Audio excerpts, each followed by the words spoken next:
Welcome to the channel, ladies and gentlemen. Today I'm going to show you how you can schedule a Teams meeting in Outlook. So let's do it.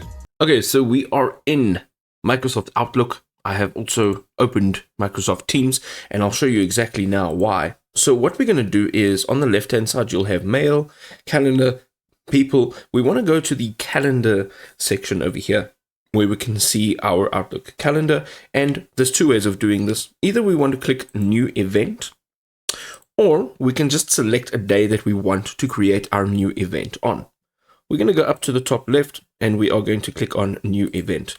Now, this is the window that you will see. You will see a few details here. So the first thing is the calendar that it's being scheduled on. You can now add a title for your meeting. You can then go ahead and add your attendees. So for example, we're just going to go ahead with Jason. And we're going to go ahead with John. And now you can set the date again. So the 11th is not going to work because that is our current date. So we're going to select the 12th. We are going to make this meeting not at 9 o'clock. We are going to make this at 10 a.m., not 9 p.m. And then a ending day.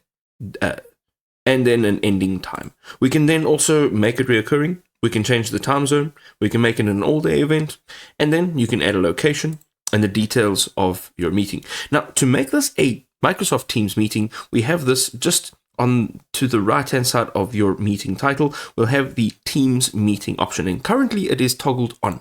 All you need to do is make sure that it is toggled on if it's not already, and what will happen is when this is sent, you will actually be able to click on the Join Meeting in that email, and then it will open up as we mentioned earlier on in Teams.